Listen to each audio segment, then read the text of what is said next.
Welcome, everyone, to this Professional Development Hour presentation brought to you proudly by the Atlanta Metro chapter of the Georgia Society of Professional Engineers, an affiliate of the National Society of Professional Engineers. Before we begin, we'd like to let you know that any opinions presented tonight are solely the opinions of the presenter and not that of the Georgia Society of Professional Engineers, the National Society of Professional Engineers, or any other of its affiliates. We certainly hope you will enjoy tonight's presentation, so sit back and relax. And on with the show. Okay,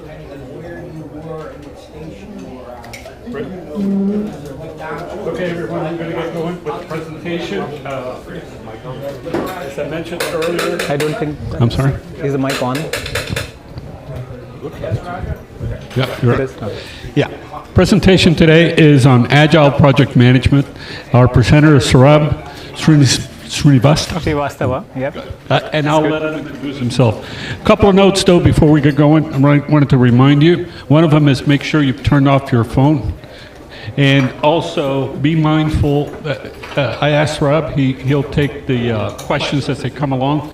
Let's make sure that we stay on topic because we want to try to cut off at hard finish at 8 o'clock, okay, because the restaurant closes. So please join me, giving Saurabh a warm welcome. Thank you. Can you guys hear me? All right. Good. So my name is Saurabh, and so today we are going to talk a little bit about risk. All of us with all our experience, what I believe is that we learn one thing through our experience, that is how to identify and mitigate risk. So that's a little bit of what we are going to talk about today. As I promised that I'll talk a little bit, I'll give my introduction as part of my discussion. So I have kind of 25, 26 years of experience in technology. And so as I introduced myself in the talk that I did about AI just a few hours ago, I said I have completed 1/4 of a century in technology field and 3 more to go, right? So I'm kind of going for that. So I have I've worked with startups as well as large corporations, and some of those large corporations tended to be federal government agencies. So that's where the risk profile of projects are very different. So we'll talk a little bit about that. And then, yes, I've been looking at that, projects as a project manager, as an architect who's building things, putting things together, as well as somebody who's kind of working at ground zero, developing, right? So again, I want to go back in time, probably 30 years ago. So kind of when we were doing in manufacturing world, I think you guys would have been exposed a lot about ERP projects. Those were very, very risky kind of propositions for organizations. So typically at that time, so when I started my career in 1997, 98, that time frame, a lot of companies were trying to deploy these humongous solutions, which is called ERP solutions. And they took somewhere between 3 to 5 years. Once somebody sponsors that, says, okay, now you have unlimited millions of dollars now, go and deploy the solution.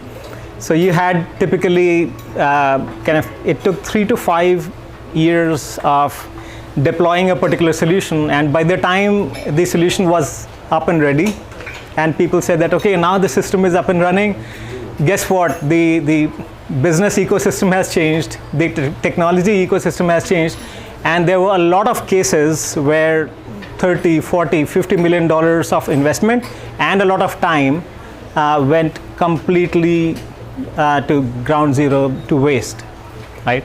So again, so that was the time it was investing in information technology was very, very scary proposition. And that's when somebody had a bright idea saying that, there is a lot of waste over there. Why don't we learn from the world of manufacturing? right? So why don't we bring in the thought process of lean manufacturing into lean project management, right? So that was the time around 2002, 2003 kind of a time frame when there were a lot of these issues that people were seeing, and some of these biggest risk items were requirements that was unstable, as we said. So somebody comes in with a vague ask.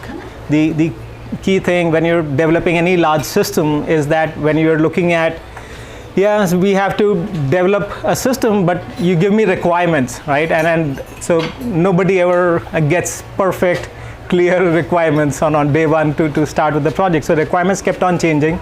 And people discovered that for some kind of projects, it is not for every project, but for some kind of projects, requirements were more unstable as compared to others, right? So that is kind of one place where people started seeing that, okay, this is a place where it is a little bit difficult to do that in conventional software development style. And then there was, so that kind of, again, late 90s, early 2000s was the time when the customers were being exposed to digital technologies. So expectations were changing rapidly, right? Every year there were new technologies, new systems that were coming in. And the question was that, okay, how do we change to these rapidly evolving customer requirements, right? And then, as I said, people learned a little bit from the world of kind of lean manufacturing, and they said, oh, we want lean flavors of systems development, lean ways of developing those projects. And so Roger and I, we were talking about different flavors of agile project management today. So these were different flavors that actually evolved at that time. So there were some people who said, oh, there is some unique thing called extreme programming, and there's something for lean product development. There was we should have scrums, we should have Kanban boards where we should manage projects with. So there were a number of these things evolving. And again, somebody had a wonderful idea. They said that, oh, there are too many things that are happening. Now let's club these things together and let's call that agile, right? So that's how there were a number of these disparate technologies and methods, a lot of these things that people were talking about and experimenting with, and they came up with this idea that, oh, so there is going to be something, let there be light, let there be something called agile, right? So now, so that's kind of where the genesis is. So what I'm going to talk about today are a few terms, right? So when all of us go and talk to somebody and we want to tell them that, oh, we know agile. So if we are able to talk to them about these 6 different terms or words, I think we will sound really, really intelligent, that, okay, we know what we're talking about, right? So again, so as you would see, and as I will go through this kind of these different concepts, we'll go through a little bit about where they came in from, because we talked about a few issues, we talked about some of these different methods that people were using. So now the question is that how do we put together a set of concepts that we can call agile, that we can kind of drive projects with, right? And again, I want to baseline this thing by saying that agile is a way to reduce risk, right? If there are projects where it is extremely clear from day one that these are the things that we have to accomplish, requirements are extremely clear, the benefit of going in with agile or some other methodology, there's probably going to be very, very little benefit, right? So again, agile is a way to talk about risk and then how to mitigate risk, right? So now let's talk about, so we talked about one risk, which was instability in requirements, right? Where we said that, oh, so when we start with something, somebody gives you a wonderful idea. One of the companies that I worked with is one of the largest financial corporations in the world. I would not say their name, but I'll tell you that they are all around the city. So basically, so they are, so I was working with them. They were trying to create a mortgage originations platform, right? Somebody, so they hired a few consultants saying that, okay, this is what we want to build. Consultants came in, they said, oh, you need X number of people, you need $30 million. In 6 months, you will have system up and running. But 3 years later, $150 million later, they realized that they were not really going anywhere, right? And so that's when, so these guys, they said, oh, now we're going to try Agile as a way to kind of to understand what is it that we need to do. And so one of the key things that was happening is that they took requirements from the IT people. So IT people were the ones who were saying that, oh, earlier my system was doing this, now we want X number of systems tied together, and this is what you do. But the moment you went to the business teams, the mortgage origination agents, they said, oh, no, this is not how things work. Okay, this is how things are, right? So when we are talking about requirements, it is very, very important to know who are the people who will be giving you the right requirements. And that's one thing that people realized in a lot of different situations, that requirements were not very clear, right?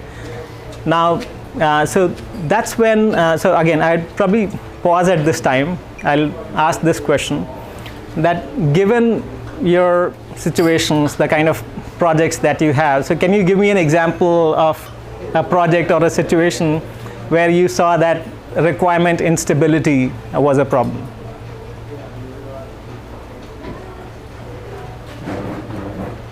Yeah.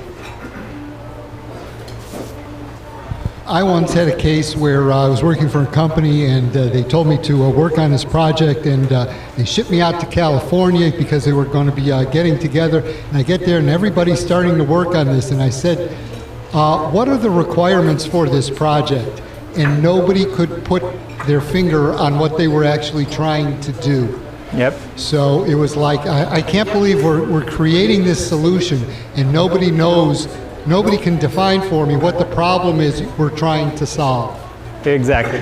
And that is, unfortunately, that is a classic case for us in a lot of these situations. We get in with an idea that, okay, this is the approximate budget, and then somebody created a business case that this is what needs to be done, but in terms of requirements, they're not very clear. And the solution in the Agile world, that when people said, okay, now requirements are not clear, and maybe they're never going to be clear, right? What is it that we need to do? So that's where we get to the first concept that we want to talk about today, which is stories, right? So the idea that the Agile world came up with was that when you talk about detailed requirements, they may never be clear, they may never be available. Let's talk about something that everybody knows, which is a story. Let's talk to somebody who actually knows, so somebody who is a business user or somebody who actually is blessing this project, and then ask them to kind of say in 1 or 2 or 3 sentences, what's one thing that they want you to do, right? So so let's say that you were looking at a system called Gmail, or if you're looking at designing a machine or whatever was the situation, they said that if you go to a business user, just ask them to start telling me their requirements in form of a story. That as a user, story says, as a user, as a line technician, if I am on this machine, I should be able to see the utilization rate of something. I'm just making up something, right? That is something that they said that let that be the starting point.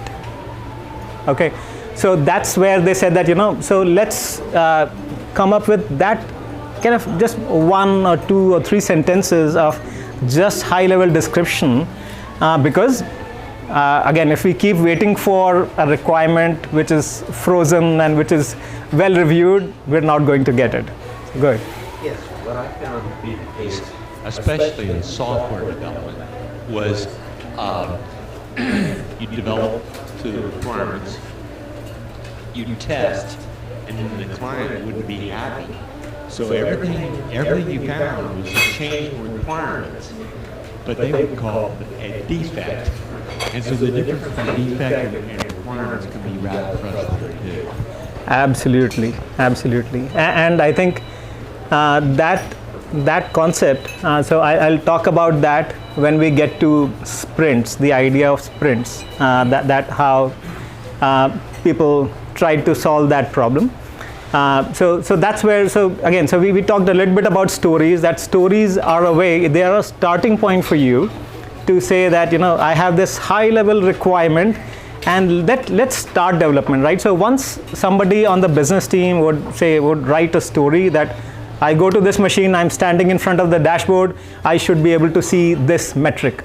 It can be something very, very simple, but then there are people who take it from the, you see that there's something which is called points, right? So that's where people started saying that, so yeah, let's look at the story.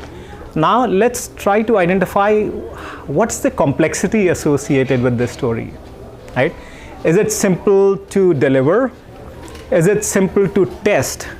Is it simple to think about what the workflows are going to be, right?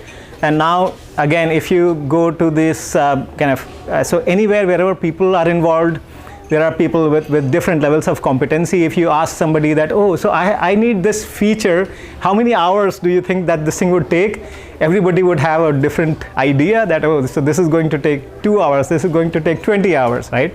So that's when people started saying that, so let's come up with a way to to denote the complexity of development, about testing, about about change management and training to business users by assigning points to them, right? And for all of you guys who are math nerds, I think that there was a math nerd behind the idea about assigning complexity as well, because they used Fibonacci series as a way to denote that complexity, right? So that's where they said that if you as a development team or a testing team or an engineer, if you're looking at complexity of a particular requirement of a story, then you assign points to it, right? So, and typically you would go and assign points like 1, 2,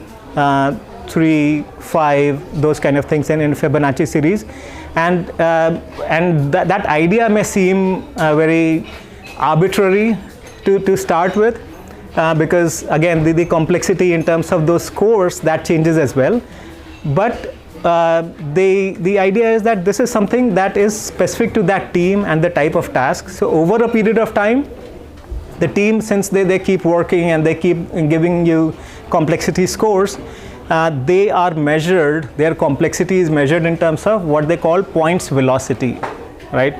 So we'll cover that point in just a few seconds when I talk about sprints. So now coming back to your question, right?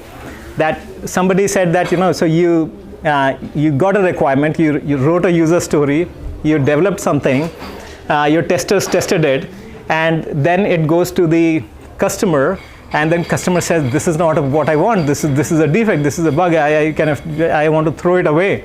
And this is something that happens all the time.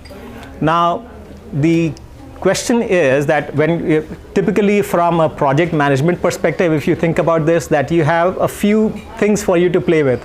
You have scope, and you have schedule, and you have cost, right?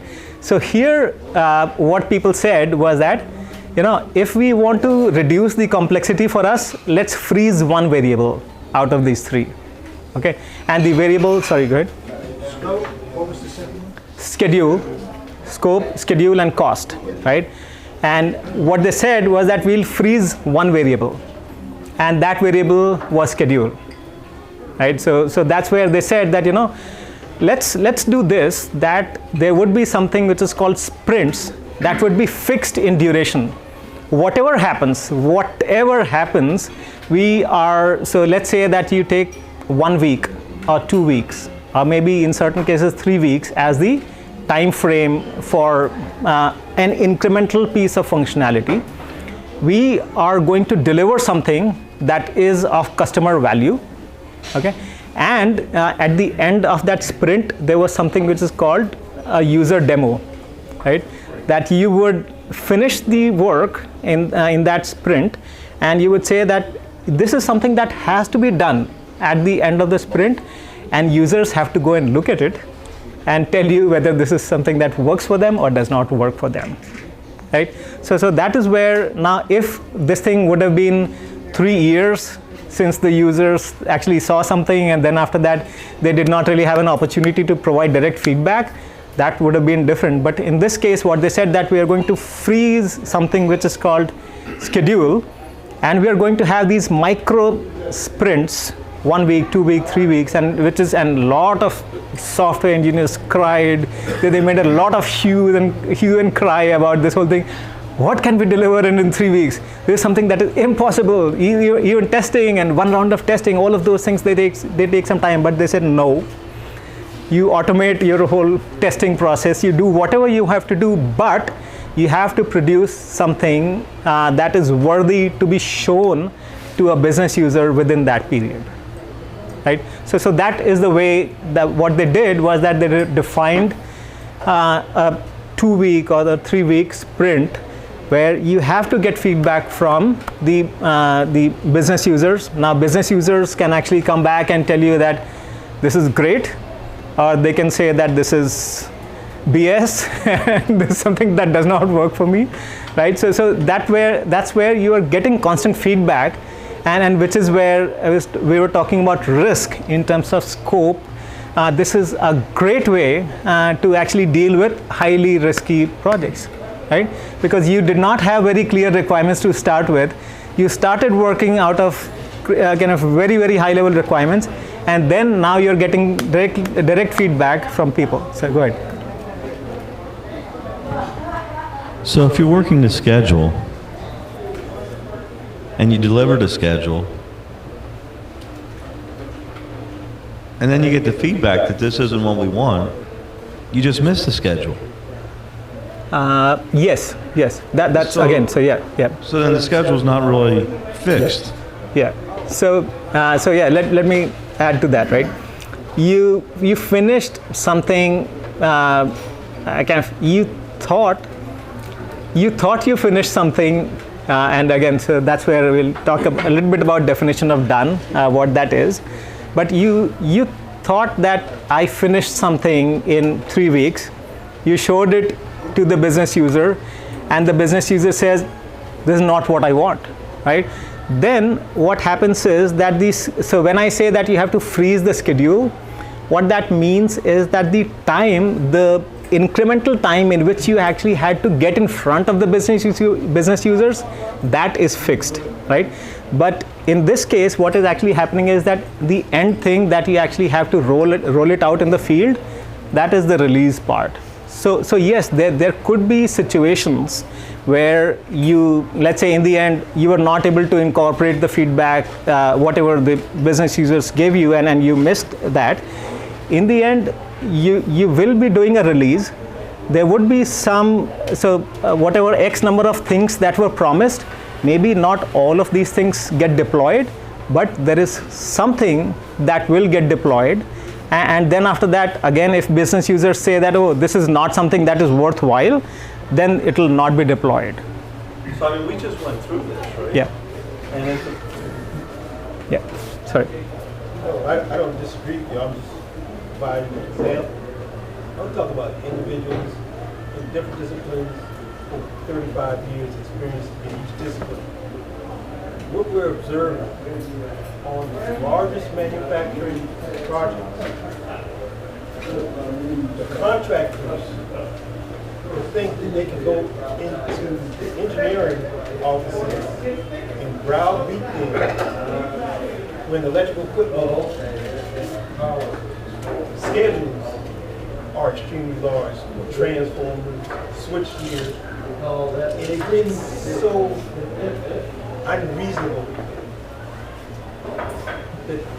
that on the electrical contractor, they think they can browbeat the designer. They think that the engineers are twiddling their thumbs. And it accuses, like, they think they're big shots, and just walk in and come out and they just pound the table. Everything you're talking about. Those contractors are trying to get those construction documents, to order electrical equipment, and if they don't wait and let the experienced engineers do their job, they're taking additional risks. Yeah, yeah. We see what you're talking about. No, absolutely. And again, I think that's where the, so let me talk to you about a little bit about this definition of done aspect as well. Sorry, you were saying something? No, he just did the whole thing and didn't bother to turn on the microphone. Okay, sure. Okay, so again, the biggest thing that where we see a lot of these projects fail, right? So Agile is not a way to so if there are projects that are going to fail, if there are projects that are complex, a lot of people think that, oh, so let's put Agile over there and things would actually start working. That does not really happen, right? And the place where we see a lot of people mess up, and especially I think the case that you're talking about, is this part, which is definition of done. Okay, and definition of done is a piece that is very, very important. So again, so when people say that, this was a task that was given to me, and I did whatever I had to do, and now I am actually done with this particular user story. So I just kind of going back to the initial user story that I had, that okay, so I as a line technician, I'm standing in front of the machine, I should be able to see this metric, right? That was a vague story, high-level story that I gave as a business user, right? Now, when people deliver, the key thing is that if reviews by senior engineers, if the team gets together and says that, okay, now there are these people who will do their thing, and then as part of the verification process, there are senior engineers, there are designers who actually have to provide feedback and approve this thing, it has to be part of definition of done. And that is something that a lot of situations where processes like these are established and they do not really work because the team initially, when they get together, they did not really stack their hands, they did not really get everybody in the room, and they said that, okay, now everybody says that when something is delivered, these are the attributes, this is my checklist, that these things have to be done. And that checklist, in general, all the projects that we do actually is documented. Whenever you write a story, everybody has to go and check that this is done, right? And that is something that a lot of people, they say that, oh, we are doing Agile because we are doing stories. We are Agile because we have sprints and points and all of that stuff. But if you do not kind of come together and agree on the definition of done, that project is bound to fail. Yeah. Yeah. Can you hear me, Steve? Thank you. What I'm hearing you describe, definition of done, deliverables, that's fundamental project management and project definition right there. And the scheduling, if I'm understanding you correctly, sprints are activities that are introduced into the schedule that have fixed durations where you have to accomplish a certain task and present it to the customer for feedback as part of that activity.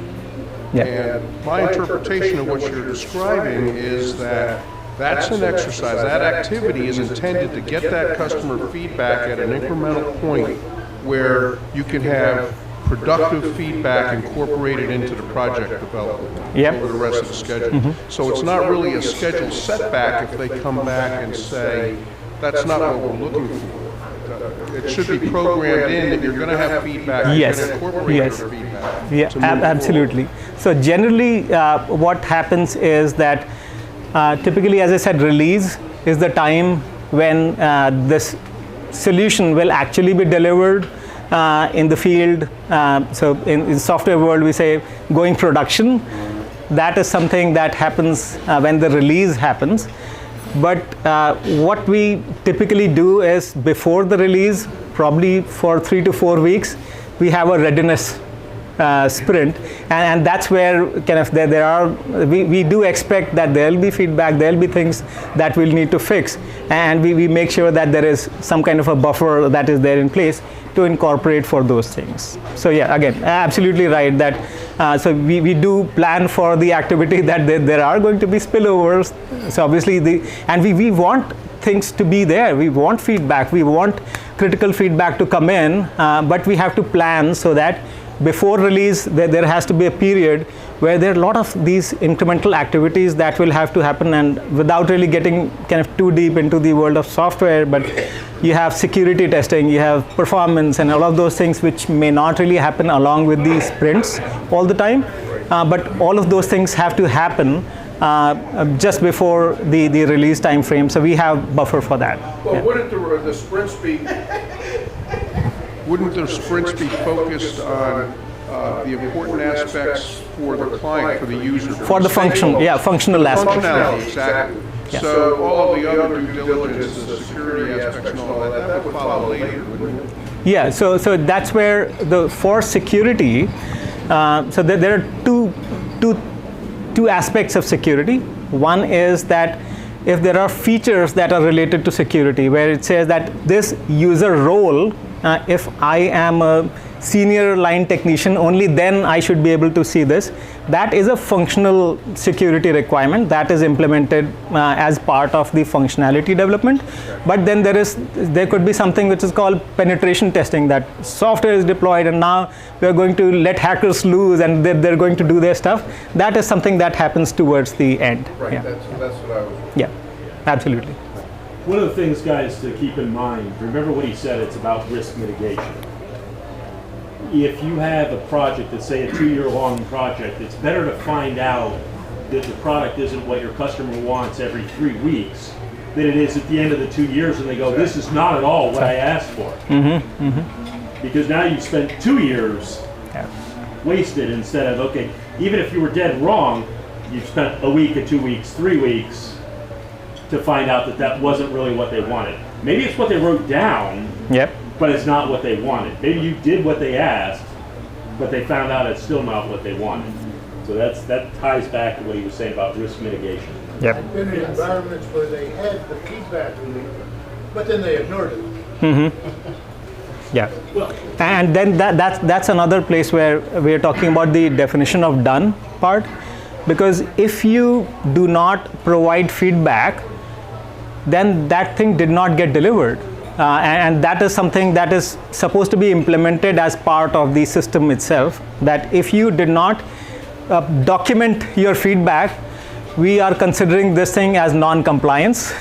You did not, even from the point of view of business or technology teams or whoever, you did not do your job. And that escalation happens once and twice and everybody falls in line. Right? So, The environment I was just describing, the team would be working on the project for the enterprise in isolation. In fact, they wouldn't even be identified as team members. Yeah, no, absolutely. And then collaboration, if you don't do that, does not work. And especially that's been one of the Achilles heels, if you will, of traditional waterfall project implementation is you don't get to find out until the end. But a lot of times you're asking folks for requirements and they don't know what they don't know. So this way they're finding out, you're finding out about what their true requirement is. They're finding out also about what can and can't be done. Exactly. And I think that's where the whole idea about starting from something vague, progressing vague. Yeah, go ahead. I think we all seen a feedback loop, especially, we talk about people with tons of experience. It gets back to what he's saying. you find yourself in a position where you have got to go back to the owner and compel them to make decisions. Yeah. You're a consultant. You will tell them the options, but the decision is with the owner. And you will find yourself in a position to say, if you don't give us feedback, we're in a position where we can't go forward because we're all committed to customer satisfaction. We've got to present you with maybe bad news, but you still got to make the decision. Yeah. No, and absolutely. And this is another little lesson that I learned. So when I was talking about a bank which is all over the city, which is basically Citibank. so these guys, so they went through. So as I said, after spending 5 times the money that they had budgeted, after that they said, okay, we'll go agile. But the way they did that was very, very well done. And the first time when that agile coach arrived saying that, oh, we're going to change things, how they're working over there, the first thing that they did was that they went to the top guy. And they said that, until and unless you are involved and you make sure that everybody kind of in the cross-functional team, they actually sit together and they commit to actually working with us and collaborating with us, this is not going to work. And since they had lost so much money, so that's where they said that, okay, now we are going to do it, right? And that's where we think that that was the reason behind success of this transformation. And after that, this project actually went back on track, which is that they had blessing from everybody at the top level, from operations team to PMO to finance and infrastructure team. Everybody was aligned for that. Absolutely. Yeah. I mean, what method is the alternative to the Agile? Because, we're just coming off a $100 million Agile project where, the owner is like 50 different people. And there's so many layers of management that are doing the stories and interfacing with us, and the people doing the work, they don't know what they're doing. And, we had a schedule, right? And a release. And it's an ERP system, right? It's real basic. You pay people, like your employees. Yeah. You can write POs to purchase stuff. And you pay your vendors, right? Maybe take orders. We had trouble paying people at the release. We can't write POs 2 months into the release. We can't pay people 2 months into the release. And they met their schedule. And, on the backside, I've been with like really sharp programmers. And they love being a programmer because they just go and they're in this Agile and they just go work on what they want to work on. They turn it in and there's like not quality control. They have no stress. I don't know, when you're a young engineer, you have a lot of stress, I think. You have a lot of responsibility to make sure stuff's spot on.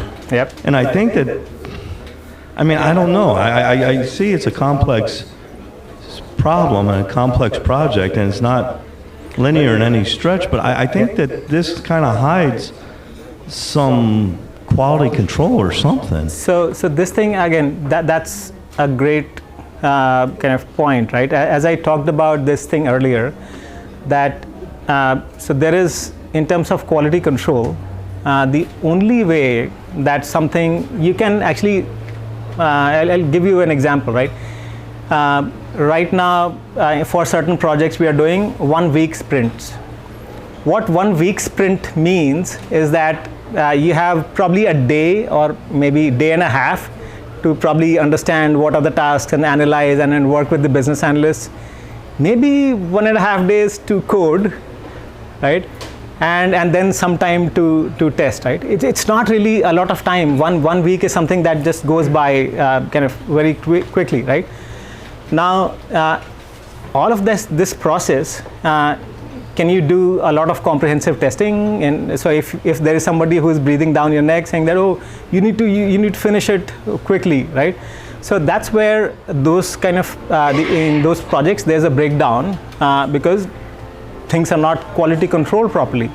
But the only way that this whole thing works is something that, as we talked about earlier, that there were lessons people that they learned from techniques called extreme programming and things like that, where they say that tests need to be written before you write your first line of code, and it needs to be completely automated. Okay, what that means is that you cannot write code today. So a lot of in these projects, typically when people started doing Agile, right? So Agile is not one thing; it is just some mix of various different technologies, as I talked about. A lot of people try to fit in who used to work in the earlier waterfall kind of a model. They try to do that in many 1 week, 2 week increments. It does not work that way. If you are not automated testing from day one, you're going to have a lot of problems. And the situation, I think that you are talking about kind of feels like something where quality was not baked in terms of an automated way, as compared to something which is more of, developers do their thing and then testers will test, and then there will be defects and things like that. Yeah, I don't know. It's complex. It's super Complex. Yeah. Again, I think. But at the end of the day, we bought an ERP system. I mean, those are four basic things that I shouldn't need a whole lot of programming. Yep. And it should not. We got maybe 3/4 to 1 1/4 of 4. And it just doesn't seem right, but I know, like, these kids that they're like, will put their 8 hours in and they're done. Yep. Well, geez, I mean, there is no done. You know what I mean? Well, I was 18 hours because you had to be ready for the next day. Yep. For what was coming, and I don't know. So let me talk about a story, right? So it was in 2014. It was in 2014 when so there was this national IT catastrophe, which is called Obamacare, that was taking place. And I used to work for this company that took over as a lead contractor for that, and then kind of I arrived in January 2014 as kind of one of the team members. Now the key thing was that over there was a team. So everybody was kind of working maybe 15-16 hours a day, but there was one team where things were not in a great shape. And then again, somebody had a bright idea saying that, these guys are not working so well together, let's throw them from waterfall to Agile, and then maybe things will happen perfectly. And that's where, so what we did was that it actually has to be not just a process transformation, but it has to be a culture transformation. Okay, and so there are various techniques that I used in that particular environment to do culture transformation. But yes, so this is something that again, as I prefaced this conversation, that it is so this whole Agile process gives you tools to deal with complexity, with high risk kind of situations, but it is not something that will just kind of solve all of your problems, right? There are problems with respect to culture. There are problems at times, frankly, just because of the choice of technology. At times, people are fine, but there was some technology architect who says, we are going to use these things because they are really cutting edge kind of technologies. And developers have no idea about how to deal with that particular thing, right? So again, I think there are, as you're saying, right? So there could be various factors that could be at play. It's not something that, Agile can come in and fix all of those things. But yeah, the culture transformation part has to be very, very important.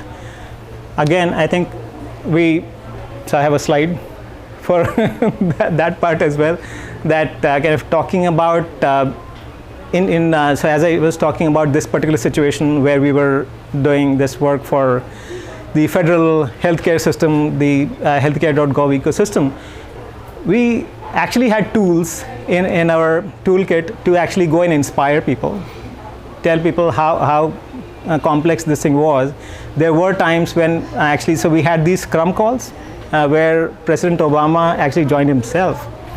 And again, so he obviously, so he knew the enormity of the kind of problems that were there at that time. And again, so it was a lot of kind of inspiration and culture change. They actually have to go together to make things successful, right? So, and again, so the last thing that I would say is that so in general, all of these transformations, whenever you actually go through a transformation, so let's say you take a small group of 4 or 5 people, and you say that, oh, we are going to try out this new thing, and then we are going to transform this process.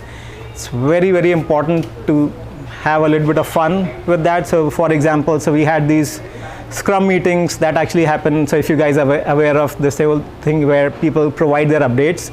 So we had these little kind of balls that we would throw at people. People had to catch that, and then they would have to provide their updates, things like that. So you actually have to, again, change the energy before you actually change the process, because you have to get people in a mindset when they're open to change, right? So again, so that's probably how I would close our discussion. Again, I'd be happy to take any other questions.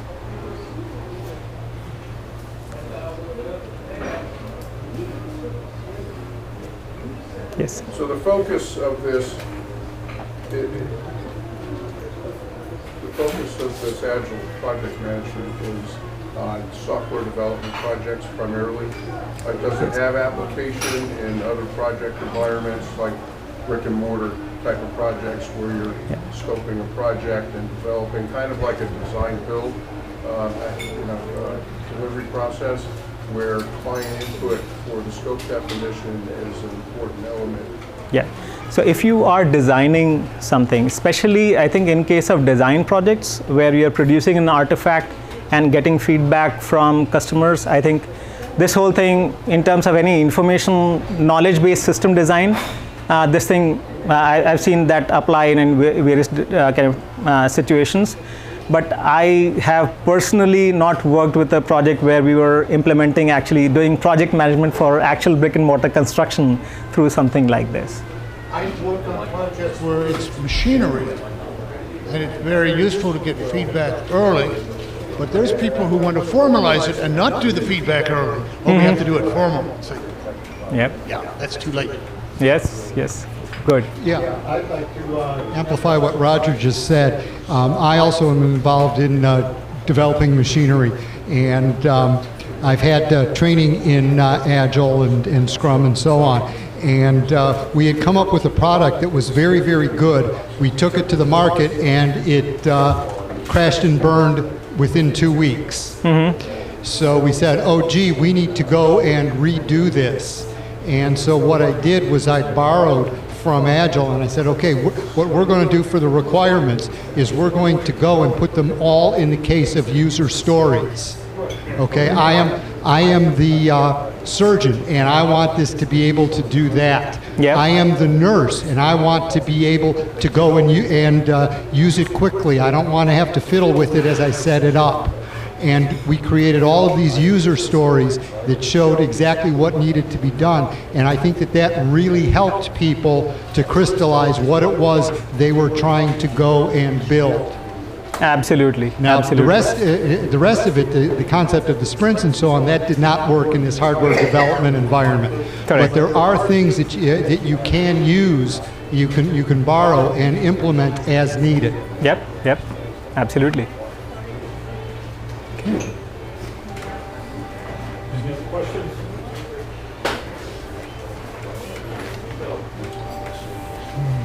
Let's give Saurabh a round of applause. Thank you.